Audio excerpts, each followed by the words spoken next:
you, how important is education to a politician? Okay, are you able to hear me? Oh, wonderful. Though I'm unable to hear you, but I've just seen a sign that you are able to hear me. I've seen your question. What's the importance of education to a politician? To answer your question, education is very, very much important to every person, not only a politician. We need people to be educated because we can't. Education is very important because we can't have leaders who are not educated. Then who are we sending to parliament? Who are we sending to council? Then we won't see development if we send people who are not educated.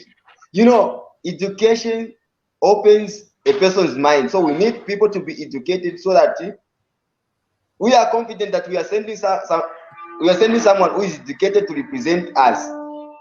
Sure. Okay. Now you are involved in community services, because I really don't want to keep you here for long because of what you explained to me about the network.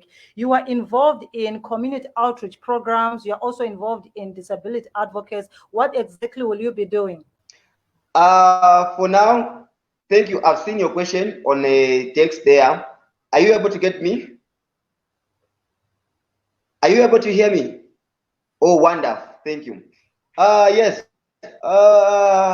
Right now, I'm working with two organizations.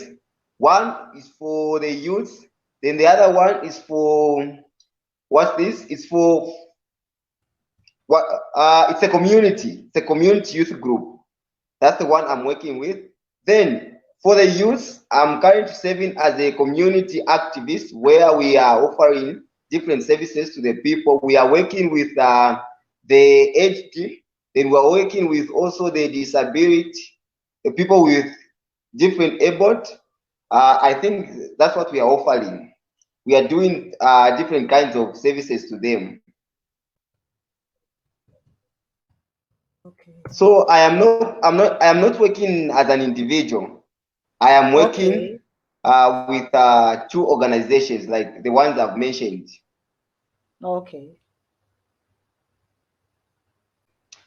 Okay, like I said, I think to answer on youth representative in is it in parliament or in council or where? Where are you basing your question? Oh, wonderful, wonderful. Okay, so far so good. So far so good. We are almost there because for now we have a number of young people who are into leadership positions, because when it comes to local government, we have a number of them. Then in parliament, at least we have about 5 young people who are serving as MPs. 5 young people, if I'm not mistaken, 5 young people are serving as MPs. So at least we are almost there. We can see that young people are being considered. People now believe in young people. Thank you. Okay, the next one.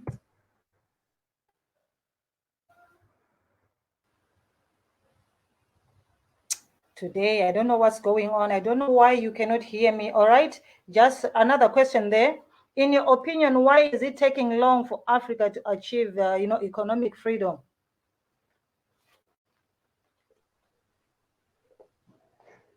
Okay, I've seen the question. Why is it Okay. taking long for Africa? Okay, I've seen the question. In my own opinion, I can say it's taking long for Africa to achieve its economic freedom, and it will take long for Africa to achieve its economic freedom because because of the mindset we have. We as Africans, we are not that liberated. We are not free from. I think we depend on other people, even when we have resources, but we depend on other people. So the biggest issue here is our mindset. We depend on others. So if we change the mindset, then we are going to be free. Thank you. The next question, you can see it there. Why do leaders fail? This is an interesting question. This is an interesting question. So to answer this question,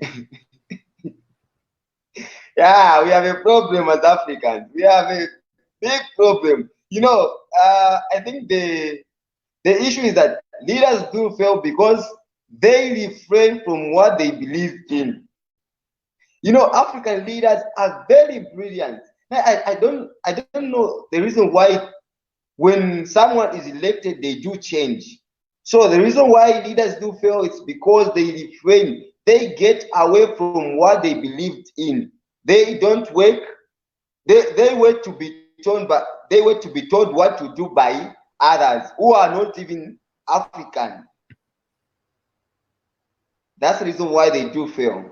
Yes. And others do fail because they work in isolation. Like I mentioned in the area I want to say, you know, for you to achieve your goal, if as a country, if you want to achieve your goal, leaders must work in collaboration with others. Leaders must work with stakeholders. You know, you can't run a country in isolation. No. Just because you are a leader and you say, no, I will work alone. No, you can't do that. For a leader to succeed, then he or she must work with other stakeholders. Thank you. So the reason why they fail is because they work in isolation. Okay, so do you subscribe to Pan-Africanism of open borders and one Africa? Okay, thank you very much for this question. I am one of the people who believe in Pan-Africanism. I believe in togetherness. I believe in the spirit of Ubuntu. Yeah, I believe in the spirit of Ubuntu, the spirit of Pan-Africanism, the spirit of oneness. With me, there's no boundary. A sister in South Africa is my sister. There's nothing like a foreigner with me. With me, there's nothing like this person is a foreigner. I treat that person like a Zambian. We are all one. So I believe in Pan-Africanism, what our forefathers initiated, what our forefathers started with.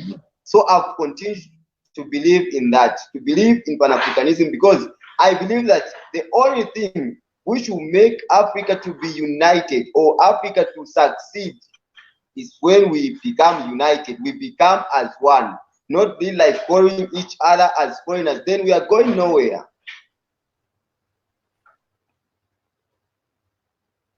The issue of our brothers in South Africa, our sisters in South Africa, our mothers in South Africa, it's so tricky, you know, it's so tricky. Somehow, I feel like it's risky to be in South Africa because of the way our brothers in South Africa are treating other people. I don't know what our brethren in South Africa what they think. So on the issue of immigrations, I don't know if I can say much. Yeah, I can't say much about South African immigration because, anyway. Do you have illegal immigrant issues in Zambia? In my country, it's not that much. In Zambia, we have a number of foreigners moving up and down or moving along the street corners. We have a number of them. People with no papers. They do move freely. So I think that security in Zambia is not that tightened like in other countries. Yeah, in Zambia. It's not that tightened in Zambia, security. Yeah. People do move free because I think it's because Zambia is a peaceful country. And as you may be aware, Zambia is a Christian nation. Maybe that's the reason why people are free to walk around, move up and down. Yeah. You know, this thing of typing questions, I thought we're going to be talking like this, but now I have to type questions. So it's so difficult for me, okay? This is not how I wanted it to be. I wanted it to be interactive so that we can be asking questions, we can be talking and discussing. But this one is now different. But anyway, it's okay. For today, we can manage like this. Okay. Freedom of speech is there in Zambia. Freedom of speech is there in Zambia. Even we as politicians, we the politicians from the oppositions, we are able to talk, we are able to speak, we are able to advise the government of the day. So freedom of speech is there in Zambia.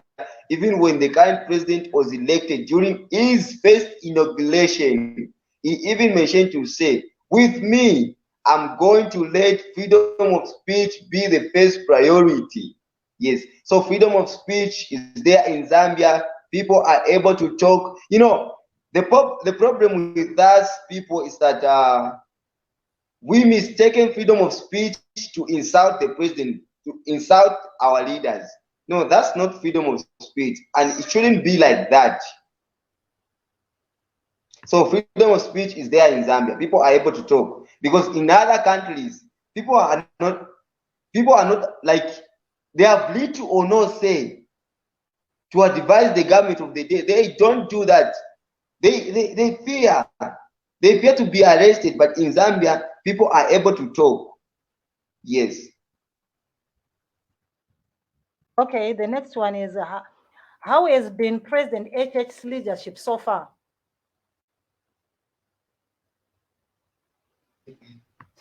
Okay. I will be honest with you. I will be honest with you. As you may be aware, I am coming from an opposition. I'm coming from an opposition political party. So I will be honest with you. So far, so good. The president is just okay and he's heading to the right direction. We wish him all the best. We don't want President Hakainde Hichilema to fail because we know that come 2026, our party, my party, is the one which is going to lead this nation. So we don't want him to fail. We want to find a peaceful nation. That's the reason why we are even supporting him. But when he goes to the wrong direction, then we are not going to tolerate that. So for now, he's just on the right direction. Thank you. Okay, another one here. How do you view China-Africa relationship?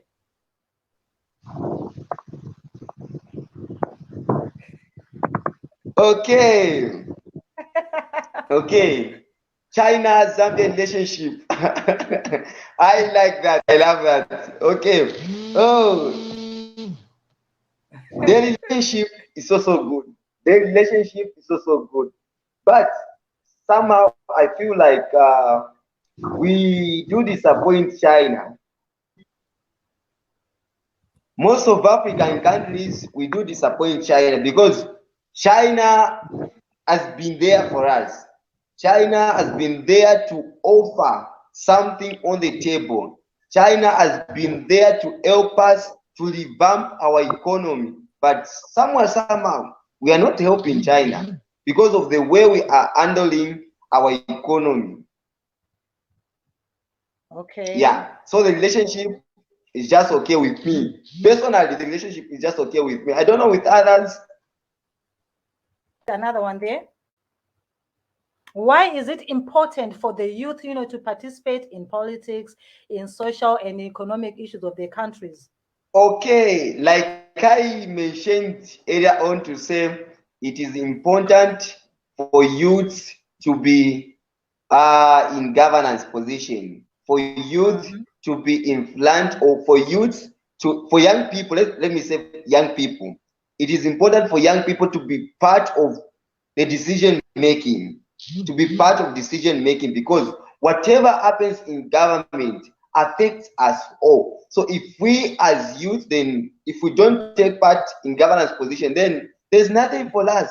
So it is important for young people because they are the ones that understand their problems. We face different problems as young people compared to our elders. So for us to have better solutions, then we need young people to be part of those making decisions. We can't send elders to be making decisions for us. Then we as young people, we are just seated, relaxing that we are people representing us. No, we need young people to go there, to be part of those making decisions. That's when we are going to see things happening for us. That's when we are going to enjoy the governance. So we need young people. If we have young people who don't, like, who are not interested to be part of those, they must understand that whatever happens, be it positive or negative, it affects us all. So we need to be part of the decision making. We need to go there and explain our challenges, the challenges that we face as young people. No one is going to explain. No one is going to explain our challenges better than young people. So young people should be there. Young people must be on the round table to explain their challenges. Thank you. Okay, there's another one. Hey, SPS, any comment? Hello, Ziki, how are you? I'm fine. I'm fine. For the viewers. My question is going to my brother Pande, if he can hear me. That he was explaining that Africa is not getting where it's supposed to be just because of that mentality of relying on other people, especially the Western, if I'm not mistaken. Um, that recently we just heard that in Zambia, if I'm not mistaken, in Zambia, there was an official opening of a military base, a US military base. So, what does he think about that one? What's his take? Okay, let him answer. Okay. Thank you. I think the major challenges that we are facing, we as young people in Zambia, is the issue of resources. You know, we have a number of young people ready to offer, a number of young people who are brilliant. Now, the issue of resources, I think it's the major challenge that we are facing, because now people have realized, our elders have realized that young people are ready to govern. Young people are ready to offer solutions. So we have been supported. Now it's the issue of resources. Like I said, that politics now have been commercialized. So if you don't have money, it's very difficult for you to pull through. Yes. Okay. A question from my brother there, Sheikh. Oh. Yeah, this question is so interesting. You know, we had a debate on this issue, this topic of military base in Zambia. Even though I have little knowledge on this, so I can't say much. But to start with, I'll start with the question: what for? Military base in Zambia? What for? I don't think so. It's necessary to have a military base in Zambia. I don't think so. What for? For me, it's of no use to have a military base in Zambia. Maybe, but for now, maybe some other time, but for now, there's no need of having a military base in Zambia. Yes. Okay, Magufuli, I think the brother cannot hear what we are saying, so I think just to comment, okay? Or maybe you ask, then I'm going to type for him, is okay. So open your mic. Okay, Magufuli. Yes, of course. Hello, everybody. Thank you so much, Zik. My question to the brother, he said Chinese did a lot for us.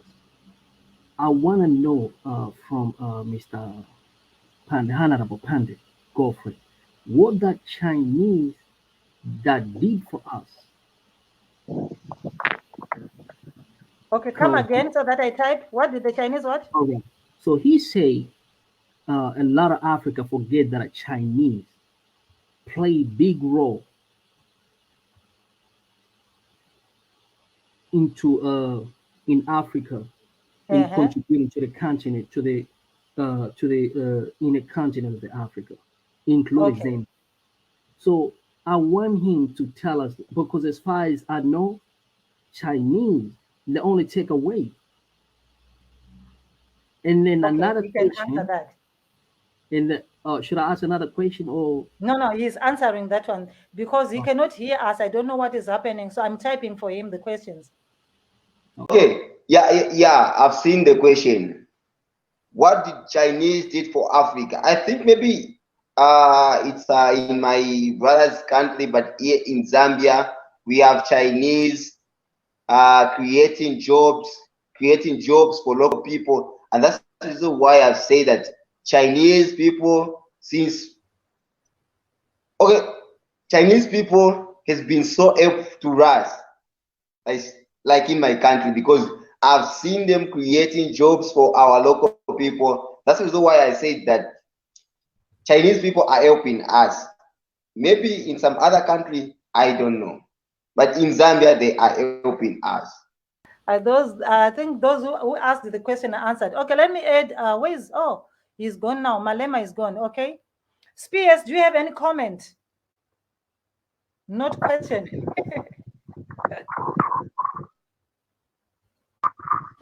I think I have a question. Maybe I can ask the question. Okay. Yeah, my question is my understanding. Chinese they don't love us like that. They can just come and just give us people job for free. Like they just come in Zambia, they love Zambia so much and just give people job like that. And create a job like that from they have and like, oh, we love Zambia, brother and sister. So let's create a job. What do they take like because there must be something that they take.